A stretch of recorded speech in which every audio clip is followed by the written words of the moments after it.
नमस्कार आदाब दोस्तों। तो चले आज फिर हम आप लोगों के लिए लाए देश और दुनिया की तमाम ताजा बड़ी खबरें, ब्रेकिंग न्यूज हेडलाइंस, एक एक करके तमाम बड़ी खबरें आपके सामने रखेंगे। सबसे पहली और बड़ी खबर में आपको बताएंगे दोस्तों कि हमास और इजराइल के बीच चल रहे विवाद में जिस तरीके से 4 दिनों का सीज फायर किया गया है, इसके बीच भी इजराइल के ऊपर जो है एक और बड़ी कार्रवाई की खबर सामने आ रही है। बताया जा रहा है कि हिंद महासागर में इजरायली जहाज को एक ड्रोन से निशाना बनाया गया है, जिसमें इजराइल को भारी नुकसान हुआ है। इसकी जानकारी आगे आपको देंगे। साथ ही साथ अगली बड़ी खबर में आपको बताएंगे दोस्तों कि हमास इजराइल के बीच जो सीज फायर 4 दिनों का किया गया है, इसका टाइम ड्यूरेशन बढ़ सकता है। इसको लेकर के इजिप्ट की तरफ से बड़ी खबर आ रही है, इसकी भी जानकारी आगे आपको देंगे। साथ ही साथ अगली बड़ी खबर में आपको बताएंगे दोस्तों रशिया के राष्ट्रपति व्लादिमीर पुतिन ने इजराइल के समर्थन में बहुत बड़ा बयान दिया है। क्या कुछ उन्होंने कहा, इनके बयान को भी सुनाएंगे। साथ ही साथ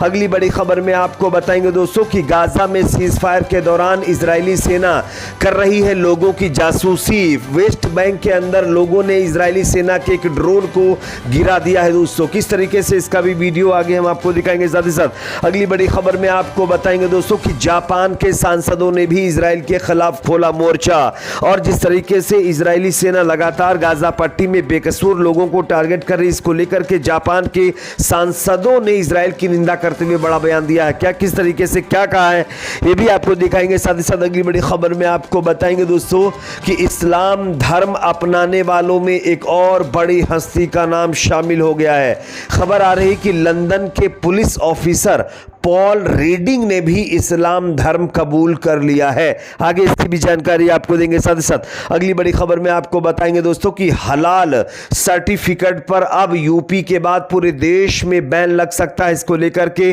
गृह मंत्री अमित शाह का बहुत बड़ा बयान सामने आया है। आगे हम आपको इनके बयान को भी सुनाएंगे। उससे पहले अगर आप भी चाहते हैं कि दोस्तों गाजा में हमेशा के लिए सीज फायर हो, तो कमेंट सेक्शन में अपना फीडबैक जरूर दीजिए। इस वीडियो को ज्यादा से ज्यादा लाइक करिए, शेयर करिए। चैनल पर अगर आप नए हैं तो सब्सक्राइब जरूर कर लीजिए। बात करेंगे पहली और बड़ी खबर की। जैसा कि आप जानते हैं दोस्तों, इजराइल और हमास के बीच 4 दिवसीय सीज फायर समझौते के तहत बंधकों का आदान प्रदान जारी है। इस बीच ईरान ने एक इजरायली जहाज को बताया जा रहा है कि निशाना बनाया है। एक अमेरिकी रक्षा अधिकारी ने शनिवार को दावा किया है कि एक इजरायली अरबपति के स्वामित्व वाले कंटेनर जहाज पर हिंद महासागर में जो है एक ड्रोन से कार्रवाई कर दी गई है। एसोसिएटेड प्रेस की रिपोर्ट के अनुसार गाजा पट्टी में सीजफायर शुरू होने से कुछ घंटे पहले शुक्रवार सुबह हिंद महासागर में एक ईरानी ड्रोन द्वारा यह कार्रवाई करने की बात कही जा रही है। यह अपने आप में दोस्तों बहुत बड़ी खबर है, यानी कि हम अब कह सकते हैं कि सीधे तौर पर ईरान अब इस जो है क्लैश में शामिल होता हुआ दिखाई दे रहा है, जो कि इजराइल के लिए कतई भी अच्छी खबर नहीं है। क्योंकि इजराइल लेबनान, उसके बाद रेड सी, उसके बाद गाजा पट्टी में जिस तरीके से 3 से 4 फ्रंट पर लगातार जो है जूझ रहा है, इसी सिचुएशन में अगर ईरान भी इजराइल के खिलाफ मोर्चा खोल देता है तो ये अपने आप में इजराइल की और चिंता बढ़ाने वाली खबर हो सकती है। अगली खबर की बात करेंगे दोस्तों, जो कि सामने आ रही है। यहां पर गाजा के अंदर 4 दिन नहीं, आगे 1 या 2 दिन और ये सीज फायर का टाइम बढ़ाया जाएगा। इसको लेकर के इजिप्ट की तरफ से बड़ी खबर है, मैं आपको स्क्रीन पर दिखा रहा हूं, देख सकते हैं।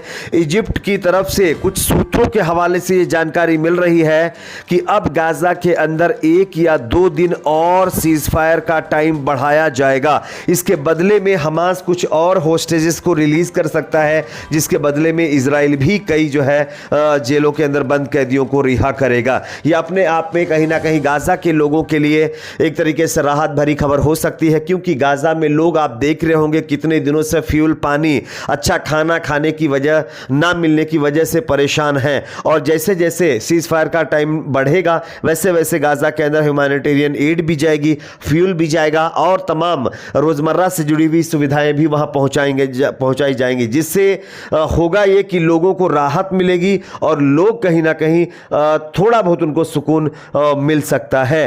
अगली खबर की बात करेंगे दोस्तों, जो कि यहां पर सामने आ रही है। रशिया के राष्ट्रपति व्लादिमीर पुतिन का बहुत बड़ा बयान सामने आया। आप इस खबर को देख सकते हैं।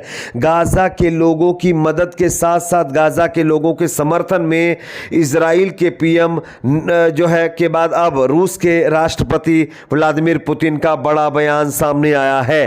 गाजा के लोगों की मदद करना हमारे लिए सौभाग्य है, ये कहना है व्लादिमीर पुतिन का। इसी के साथ साथ उन्होंने ये भी कहा है कि ये एक बहुत पवित्र कर्तव्यों में से एक है, हम गाजा के लोगों के साथ खड़े हैं। साथ ही साथ उन्होंने ये भी कहा है कि गाजा के लोग डर के साए में जी रहे हैं और शुरू से ही गाजा के लोगों को दबाया जा रहा है और ये सब कहीं ना कहीं अमेरिका की गलती की वजह से हो रहा है, ये भी जो है रूस की तरफ से कहा गया है। बात करेंगे अगली खबर की, जो कि सामने दोस्तों आ रही है फिलिस्तीन के वेस्ट बैंक से, जहां पर एक और इजरायली ड्रोन को बताया जा रहा है कि लोगों ने नष्ट कर दिया है। दरअसल ये इजरायली ड्रोन सीज फायर के टाइम में भी जो है लोगों की निगरानी कर रहा था, लोगों की जासूसी कर रहा था, जिसके चलते हमास समर्थित लोगों ने इस ड्रोन को वेस्ट बैंक के अंदर कबाटिया में जो है नष्ट करने की पुष्टि कर दी है, जिसका वीडियो भी मैं आपको स्क्रीन के ऊपर दिखा रहा हूं, आप देख सकते हैं। यानी कि इजरायली सेना अपनी हरकतों से बाज नहीं आ रही है। जहां एक तरफ वो सीज फायर का ऐलान कर चुके हैं, तो वहीं दूसरी तरफ आप देख सकते हैं किस तरीके से ड्रोन के जरिए वो निगरानी रखना चाहती है। लेकिन हमास के लोग पहले ही सतर्क हैं, वो किसी भी रिस्क को मोल नहीं लेना चाहते, इसलिए उन्होंने इस जो है इजरायली ड्रोन को पूरी तरीके से निपटा दिया है। अगली खबर की बात करेंगे जो कि सामने आ रही है दोस्तों, गाजा के समर्थन में और इजराइल के खिलाफ अब जो है जापान के अंदर आवाज उठनी शुरू हो गई है। आप इस खबर को देख सकते हैं। जापानी सांसद अकीको ओइशी ने कहा है कि इजराइल गाजा में जेनोसाइड कर रहा है और अमेरिका इसका समर्थन कर रहा है। यानी कि जापान के सांसदों ने भी इजराइल के खिलाफ मोर्चा खोलते हुए इजराइल के ऊपर यह बड़ा आरोप लगाया है और कहा है कि जो इजराइल है वो गाजा के अंदर जो है लोगों का जेनोसाइड कर रहा है। यह कतई बर्दाश्त करने वाली बात नहीं है। साथ ही साथ उन्होंने इसका जिम्मेदार अमेरिका को बता दिया है। अगली खबर की बात करेंगे दोस्तों, जो कि यहां पर सामने आ रही है जो है लंदन से, जहां पर एक और बड़ी हस्ती ने इस्लाम धर्म कबूल कर लिया है। आप इस खबर को देखिए। इस्लाम धर्म अपनाने के बाद लंदन के पुलिस ऑफिसर पॉल रीडिंग ने एक बहुत बड़ा बयान दिया है। उन्होंने कहा है कि इस्लाम एक बेहतरीन और अमन पसंद मजहब है, इसलिए उन्होंने इस्लाम धर्म को अपनाया है। मैं आपको जो है फोटो भी दिखा रहा हूं, पॉल रीडिंग की ये तस्वीरें हैं, आप देख सकते हैं। ये पहले मुस्लिम नहीं थे, लेकिन बाद में जब इस्लाम को इन्होंने पढ़ा समझा, उसके बाद इस्लाम में इनकी दिलचस्पी बढ़ी और फिर इन्होंने इस्लाम धर्म कबूल कर लिया है। अगली खबर की बात करेंगे जो कि सामने आ रही है। देश के गृह मंत्री अमित शाह का बहुत बड़ा बयान। योगी जी ने जिस तरीके से यूपी में हलाल सर्टिफिकेट पर बैन लगा दिया है, उसके बाद अब अमित शाह ने मोर्चा संभाल लिया है।